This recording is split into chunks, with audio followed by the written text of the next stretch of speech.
first guest is the outspoken owner of the Dallas Mavericks basketball team, and you can also watch him every week on ABC's Shark Tank. Please welcome Mark Cuban. Hey, guys. Hey, Mark. How are you, Ellen? I'm good. How are you? Killing it. Thanks. Killing it in paradise. You sure are. You sure are. So everybody knows you from Shark Tank, but and owning obviously the Dallas Mavericks. But you have been a businessman since you were how old? You were a kid when you started out.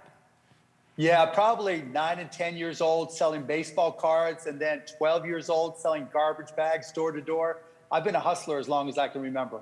Yeah, so that was your mindset early on, right? So who gave you that? Was that your parents who gave you that entrepreneur mindset? Pretty much my dad. My dad did upholstery on cars, and basically he was always, if you want something, you got to go out and earn it. And so when I wanted a new pair of basketball shoes, he hooked me up with one of his buddies who sent me out with his garbage bags, and I sold them door to door. And then from there, that gave me confidence, and I've been starting businesses ever since. Did you went to college though to study business, didn't you? Yeah. Okay, so because you obviously knew enough to get into technology early on, and what were the first few companies? Because they were, which one made you the billionaire? So the one that made me all the money was a company called broadcast.com that started off as AudioNet. About 1995, I'd gone to Indiana University for business, and a friend of mine from school, Todd Wagner, and I, yeah, there you go, got together and said, you know, we got to use this new internet thing to be able to listen to Indiana basketball. So we started a company called AudioNet, which was the very first streaming company, and then we grew that, took it public, sold it for a lot of money, and then the rest is history. Yeah, a lot of money. In 4 years, you sold it for a lot of money. So, because it's easy, I think, when you have money to keep making money, because you have money to either invest or put in the bank and earn interest. But how do you, what do you say to people to just right away, like, how do you get the money to even get there? You know, when you're first getting started, it's not about trying to raise money. I think that's one of the mistakes people make. I think you want to find a skill that you have that you could sell.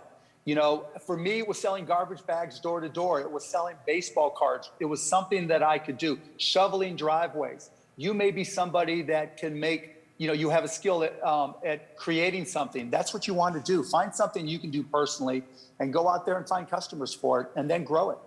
So that's what you look at also on, because I watch Shark Tank, I love that show, and I watch what you decide to invest in, and obviously you always invest in things that you're interested in, and even if it's a good idea, you don't want to invest in it because it's really not something you're interested in. So can you tell right away when they tell you the product that you're going to invest in it, or how do you know if you're going to make an offer? You know, the first thing, and I'm going to give you a little Shark Tank secret, the hardest part of Shark Tank is going out. So when somebody comes in, I look for reasons to go out. And then if they then convince me that I shouldn't go out because it's a great product, it's unique in some way, or I love the entrepreneur and think I can really help them grow the company, that's what changes my mind. And then if it's something that I really care about, I mean, whether, you know, just whatever it is, that's what gets me excited. What did you invest in on that show that you've made the most money? Which company? It was a company called Cycloramic, and what they did was they started off with an iPhone app that made your phone turn to make panoramic pictures. And then they changed the way the iPhone looked. And this is a great story because the entrepreneur had a great idea, made great money. Then when Apple changed, they had no business. And so they pivoted to do something called computer vision.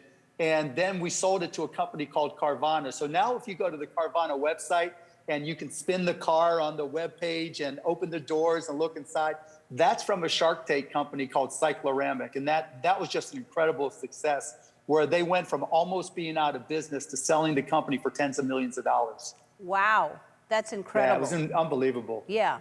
What a gig, I mean, what a great gig you have, because not only is this something you love, but then you get to invest in, these people come to you, which I'm sure happens all the time anyway, but but what a great thing, and then you just keep making more money, just more money from that. You know, it's fun because the best part of the show is that every day kids come up to me or parents come up to me and say, my kid started a business because we've been watching Shark Tank, and that really got them excited to be an entrepreneur. You know, the people who come on the show can be from anywhere, any circumstances, some small town, and they started in their garage, made it to Shark Tank, and then made it big. It's really exciting to be part of that. You must be very hard on your kids about them making their own money.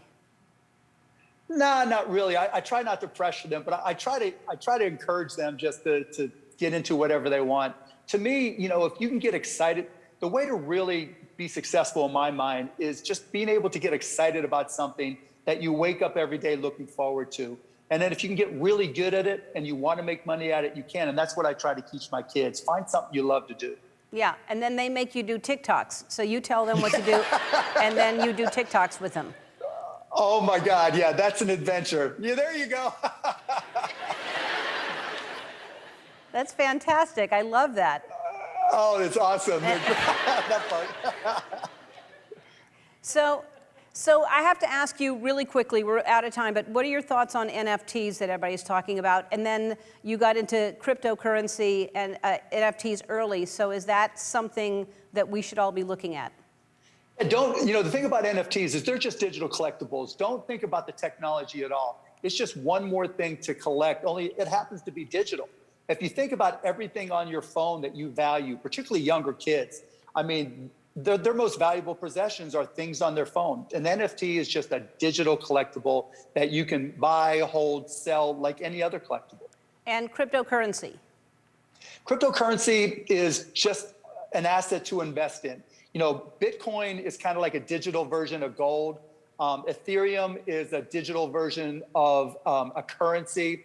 And then you got Doji Coin, which is just fun. But the weird part about it, it went from being a cryptocurrency joke to now becoming something that's becoming a digital currency. At the Mavs, we sell a lot of merchandise for Doji Coin, and you should look at it for the Ellen shop. You guys could sell a whole lot of stuff for Doji Coin. We sure will do that.